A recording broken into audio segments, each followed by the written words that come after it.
გორის რაიონისა და მიმდებარე სოფლების მეღვინეები დილიდან გორში, ციხის სუბანში არიან შეკრებილი, სადაც ქართლის ღვინის ფესტივალი მიმდინარეობს. ისინი საკუთარ მარნებში დაწურულ სასმელს სტუმრებს თავაზობენ. დღევანდელ ზემზე წარმოდგენილია იმ ვენახში მოწეული ყურძნის ღვინოც, რომელსაც დღეს უკვე რუსული მართულხლართები ორატყობს.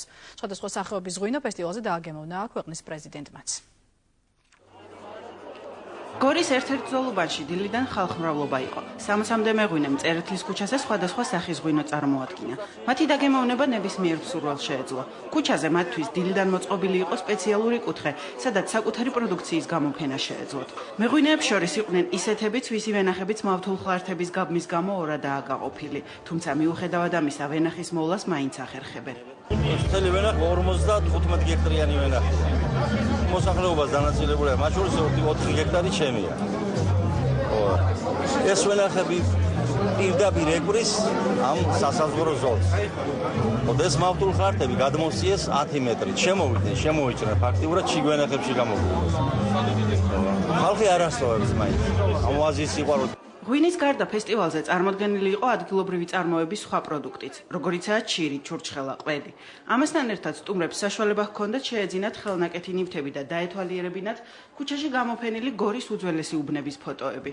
ძალიან სასიხაროა, არის მნიშვნელოვანი იმით, რომ ვეცნობით ჩვენი რაიონის კულტურას, გვიხარი ამდენი სტუმრები რომ არის.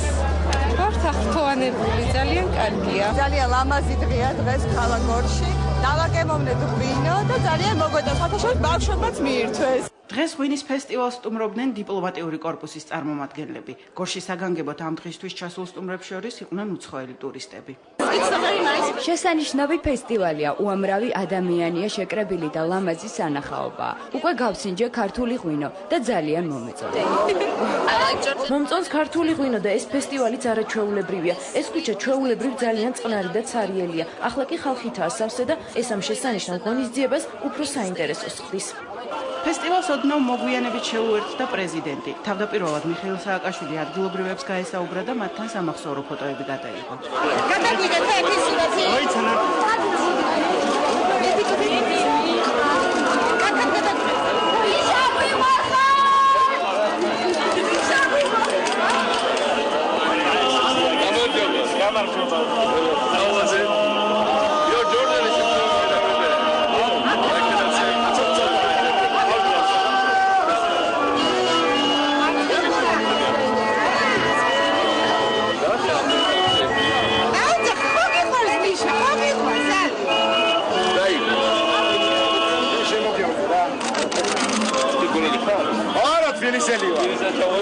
რეზიდენციაში ვიყავი შენთან რამდენჯერ. კიდევ 18 ფებრუარს და კიდევ სხვა დღეებში. მოგვიანებით პრეზიდენტმა ფესტივალზე გამოფენილი ღვინოებიც დააგემოვნა და მცირე მეწარმეებთან ქართული ღვინის პოპულარიზაციაზე ისაუბრა. პირველი მოსავალი რამდენი ბოთლი გამოდის? ბოთლი რამდენი გამოდის? ბოთლი არ ვას. ლიტრებში რამდენი გამოდის? დაახლოებით 60-65%. ძალიან გაიხარისხა. ფილიში როარია ღვინის ბარები, არ გიციათ მაგათი. ერეხლა რამდენი ბარებია ის პატარა წარმოებლებისგან იქნება. ერეხლა ვიცით, რაოდენობა არ აქვს, მე იქნება. გადაიგრა. ვიჭადდა.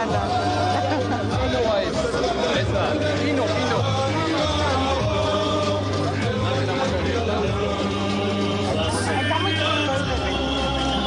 ესა, ყველამდე ვენახა. ნახევარი მიტარი მეტმეც. ხო. და რამდენი გამოდის? ორდონამდე მოხდა. რამდენი ხანია? ეს წელიწადში ჩაგებინოდა. პირველად. ეს სამწუთი დამარე.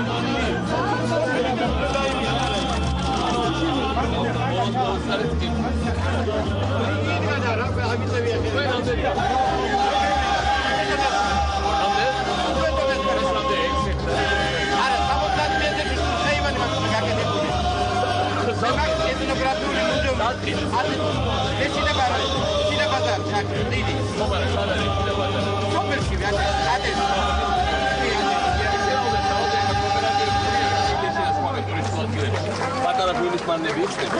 კაც ესე იგი ჯერ ადგილზე იყიდება სადღაც 20-30 ლარი ღვინოდა. და მოგება აქვს შევჭირ 8 ეურო. 8 ეურო ხიდიან, სულ მოგება აქვს 5 ეურო პროცენტი. ფესტივალები, რომელიც აუცილებლად უნდა იყოს ყოველწლიური და უნდა მუნიციპალიტეტებმა აიღონ ესენი თავის თავზე, არის ის სწორი მექანიზმი, რომელიც ხელს შეუწყობს ჯერ ესეთი მრავალფეროვნების გაზრდას, მერე აქ ხდება გამოცდილების გაზიარება მეღვინეებს შორის, ისინი აი დღეს მარტო ერთ დღეში რამდენიმე საათში ყველა შეიძენს რაღაც ახალ გამოცდილებას ერთმანეთსაგან. ეს რა ძალიან მნიშვნელოვანია, არ არის მხოლოდ ქართლის ღვინის ფესტივალი, ხო? ეს არის ასე ვთქვათ, ვიწყებთ ამითი სერიას, რომელიც მთელ საქართველოში ყველა რეგიონს უნდა მოედოს. ღონისძიება გორში 2 საათზე დაიწყო. ღვინის ფესტივალის პარალელურად გაიმართა კონცერტი, რომელშიც მონაწილეობას ადგილობრივი ანსამბლები და ჩასული სტუმრები იღებდნენ.